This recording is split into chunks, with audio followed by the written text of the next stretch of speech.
Hello and welcome to Atop the Fourth Wall, where bad comics burn. And welcome to Star Wars Prequel Month! May the 4th be with you! Yeah, I know this is Star Trek. I don't think Star Wars has an official greeting thing with their hands, except for Han Solo shooting someone first. It's been interesting these last 2 decades. Loving Star Wars, then not liking it because of my dislike of the prequels, growing to love them again with the sequels, and during that time, I've seen a transformation of opinions about the movies. Seeing more film analysis of all of them, learning the history of what inspired them, the creative processes that outline the decisions they made for iconic moments still discussed today, our own nostalgic memories for which movies got us into the franchise, it all shapes how we end up feeling about these things, oftentimes leading to divisive opinions about them. And of course, the only subject we're all united by, Baby Yoda is adorable. Well, that, and for the love of God, stop making revisions to the original trilogy! Let's get something out of the way here. If you like the prequels, that's okay. I am not judging you. I am not attacking you. Last year, I talked about the idea of fan entitlement and this feeling of ownership that some fans have with properties. Works of fiction are important to us. In many cases, they help shape our identity, and thus it feels like if a property is scrutinized, we are in turn criticizing the person who likes it. I am not doing that. You are not the property. A person is not a product. I am not casting judgment upon you for enjoying the prequels. You are allowed to like things that I do not. It's called an opinion for a reason. I am explaining why I have a problem with them, but you can just shrug and say, okay, I still like them. My critiques are my own. This is stuff that I personally cannot get past. Last December, I made my defenses of The Last Jedi, and people responded and argued with me, and a lot of them had good points that I could probably concede to. But I still love the film, and they're not changing my mind. Just like I'm not doing this to change yours. I'm here mostly to analyze comic adaptations and to make boner jokes while recapping it. What's more, it is okay that there are problems. None of these movies are perfect. It's just the problems with the prequels are so glaring in comparison to all the other movies that for me and many others, they detract from the experience and make it difficult to enjoy them. And we wanted to enjoy them. We wanted to love these movies. We're all Star Wars fans. We all grew up with them. In 20 years, a generation will grow up with the sequel trilogy as their first and favorites. I know a big reason why a lot of you defend the prequels is because they're your Star Wars, the ones you saw first as a kid. And I freely admit there's a problem with talking about the prequels in this way. This is a review of the comic books, but one big part of why they don't work is because of the medium they were made for.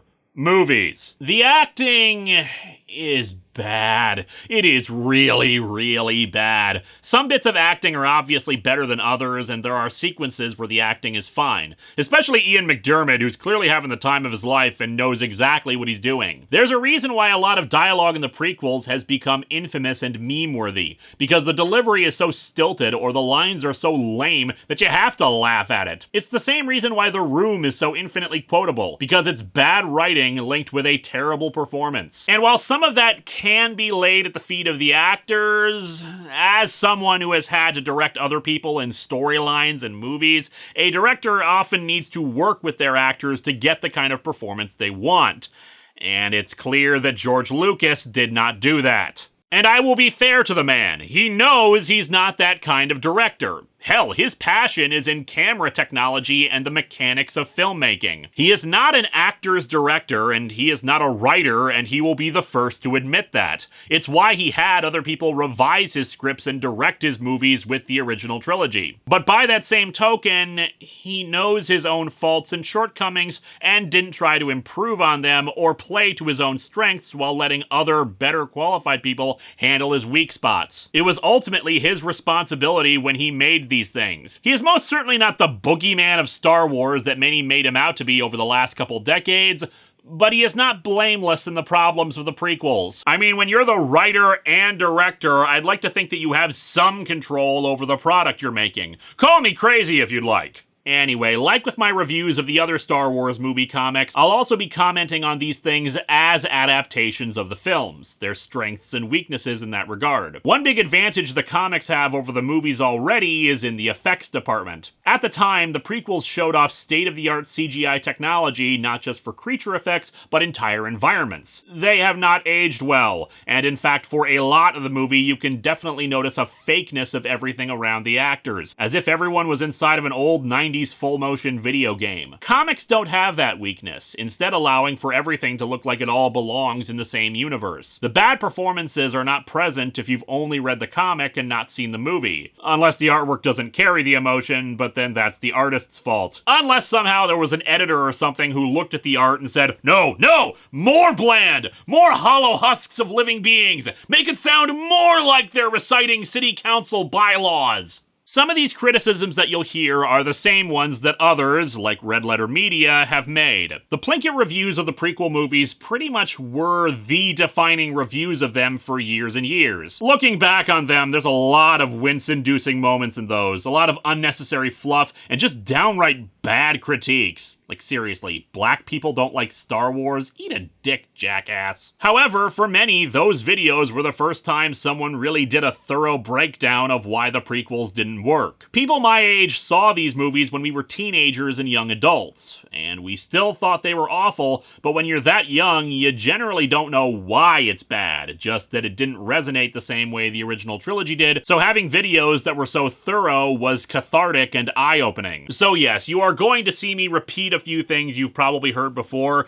but hopefully I've got some more useful insights than, "What's wrong with your face?" in a silly voice. But there are things I like about the prequels, and I'm gonna talk about those too. So sit back, full screen the video, and let's take our first step into a larger world by digging into Star Wars Episode 1, The Phantom Menace, the official comic adaptation.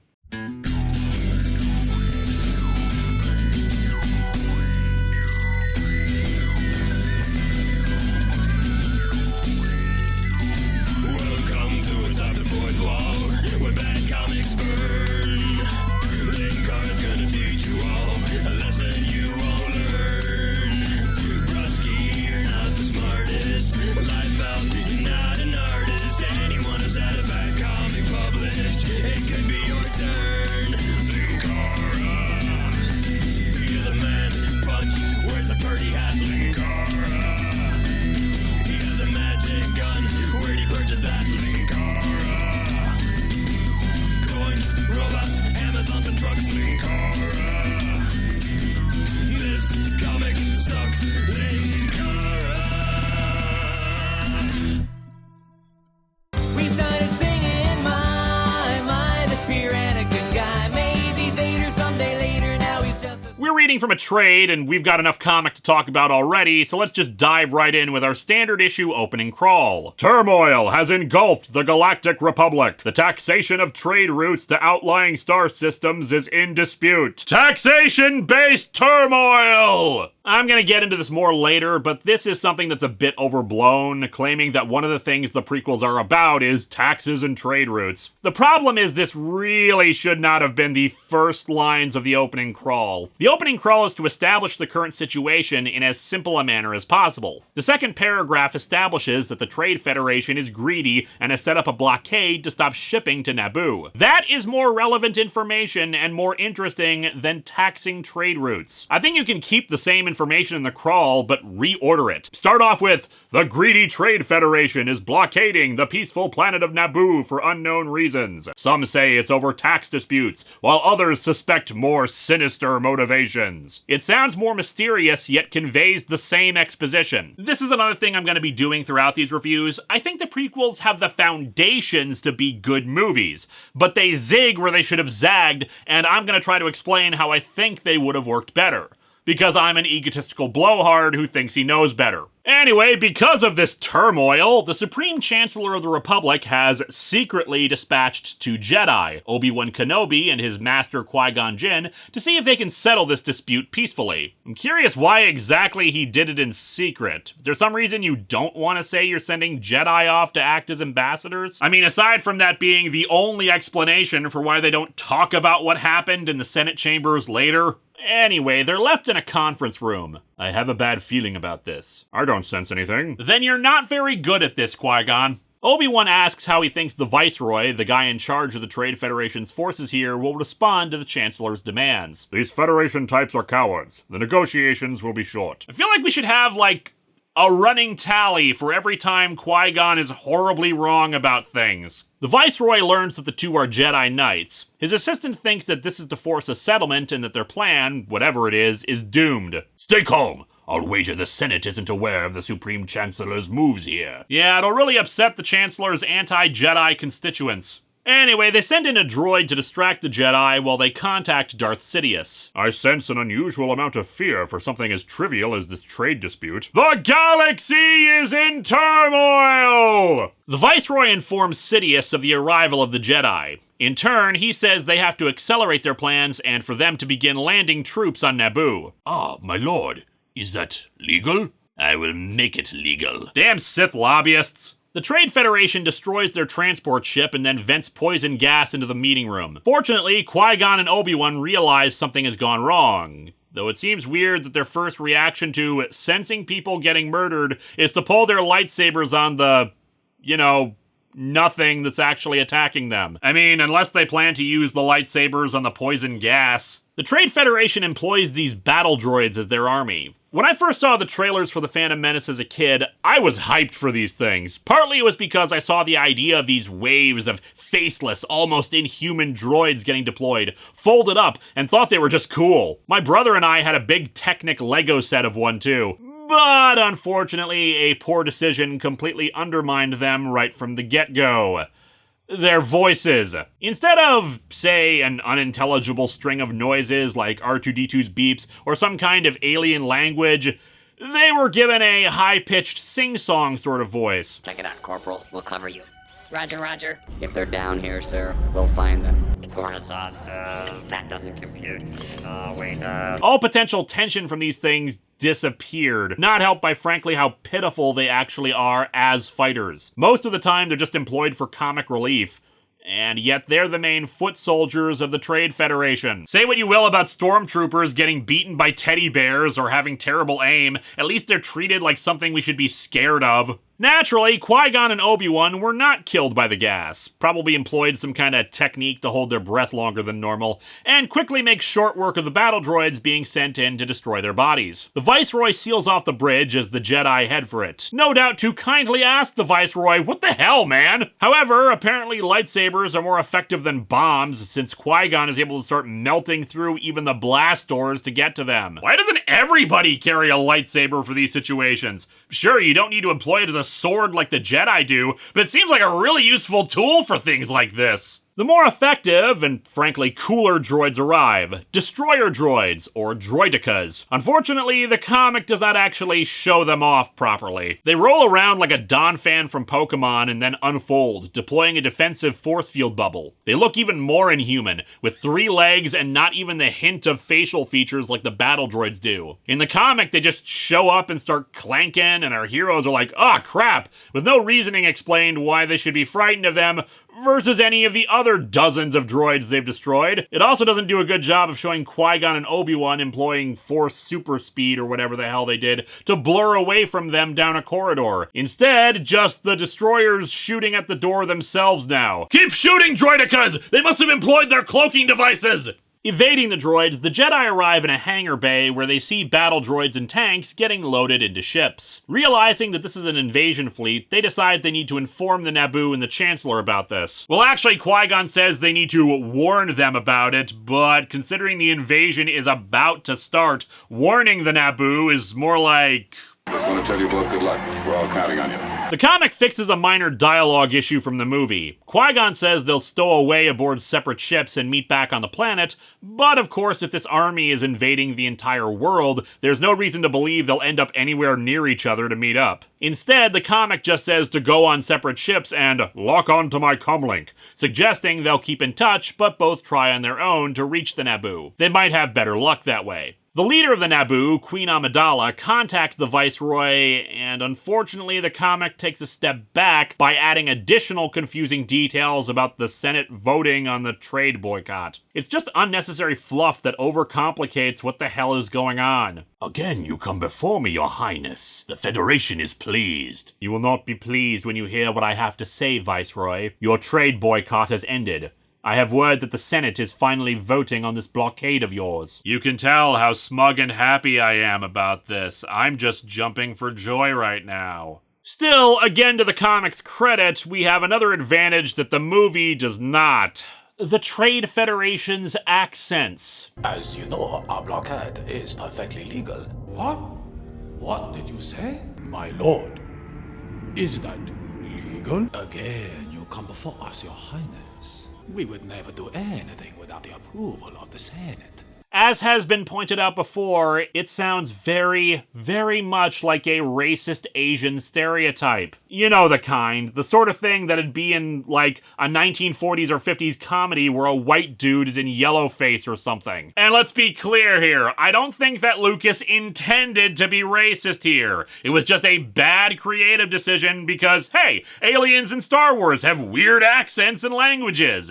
The comic not having that means that I can give them any accent I want, giving them the dignity they deserve.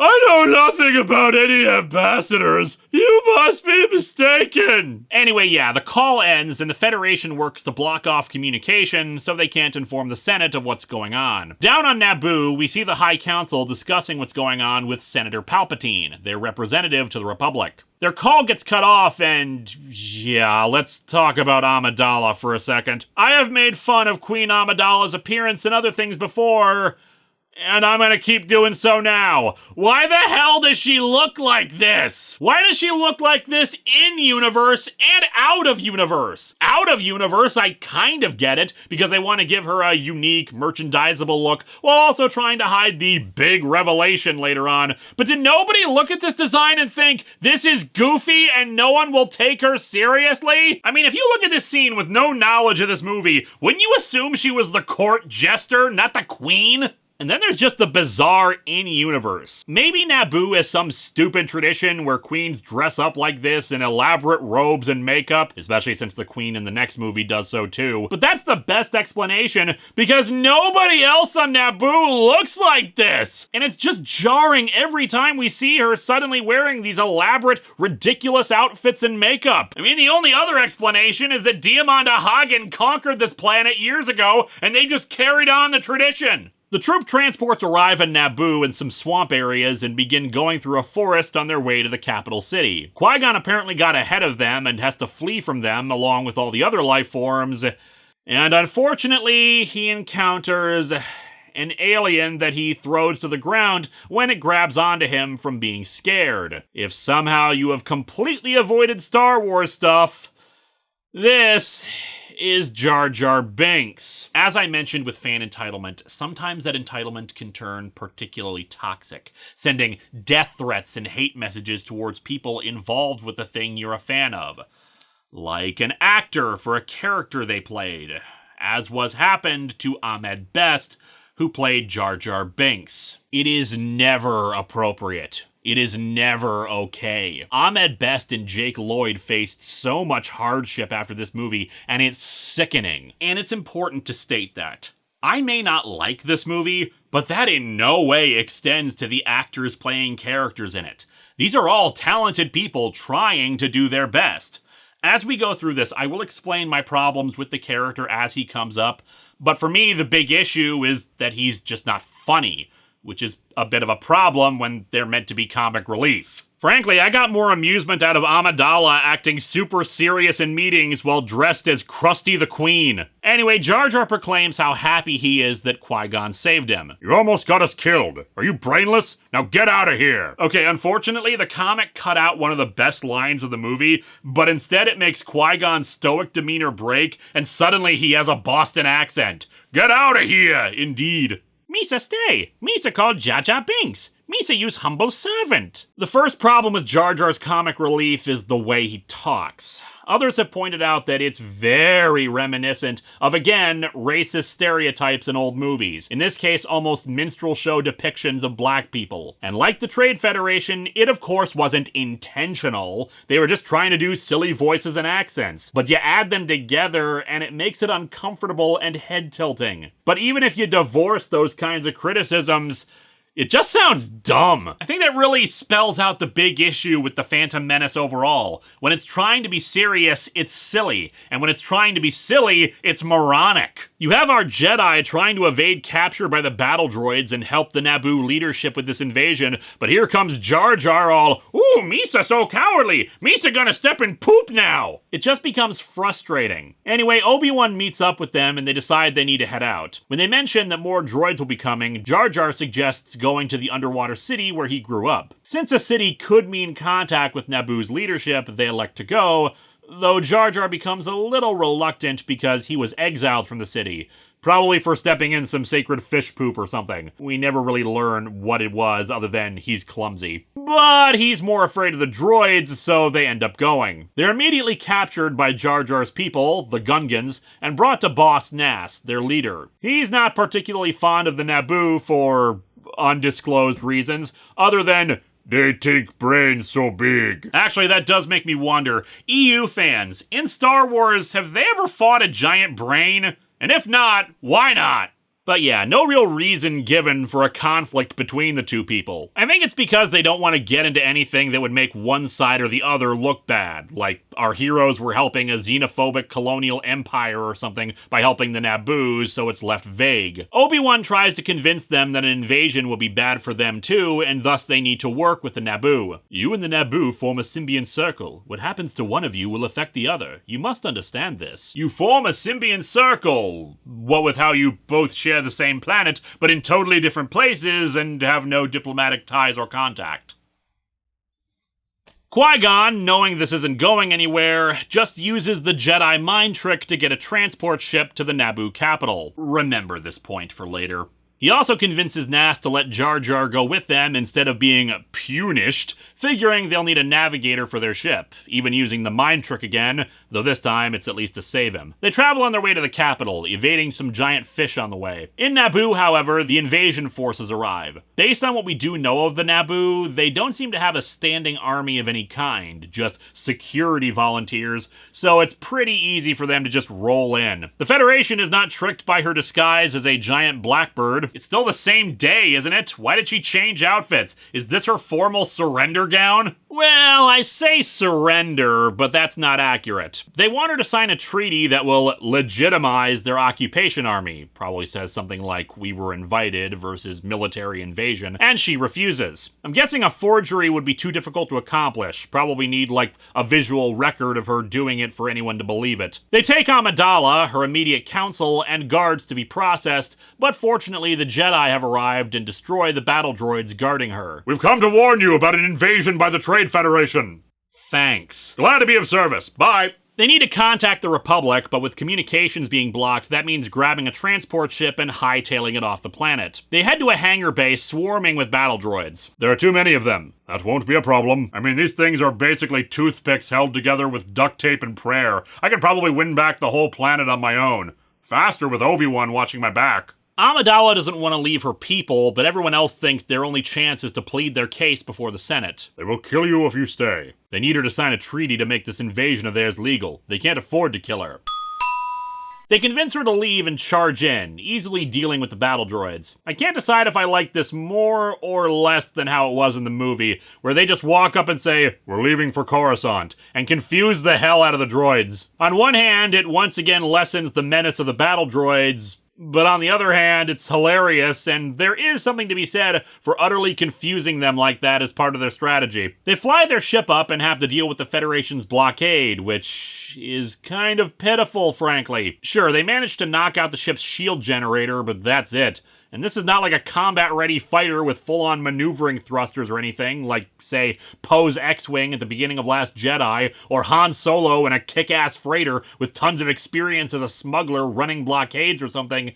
It's basically the Queen's friggin' yacht, and they can't shoot this thing down. Anyway, the shield generator is all they need to run said blockade, so when it's damaged, a collection of astromech droids are dispatched to repair it. Including, of course, R2-D2, who manages to be the single greatest hero of the entire franchise. However, damage they did sustain during the run was to their hyperdrive. They don't have enough power to reach Coruscant, but they can land on Tatooine. While it's controlled by the Hutts, the Trade Federation has no presence there, and the Hutts aren't looking for them. This is followed up by a scene that's odd. Amidala saying that they owe R2-D2 their gratitude for repairing the shields. Droids in the Star Wars universe are second, third, and fourth class citizens. It's usually only our heroes who care about very specific ones because they formed a camaraderie with them.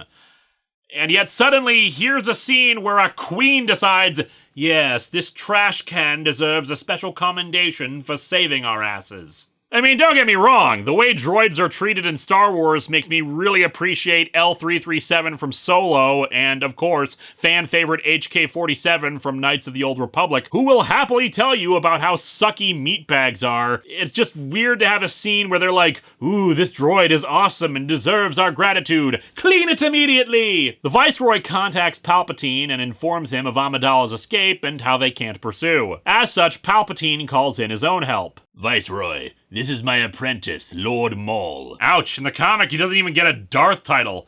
It doesn't matter if it's movies, TV shows, or comics, Darth Maul is the most screwed over character in all of Star Wars. A long, long time ago, in a galaxy far away, Naboo.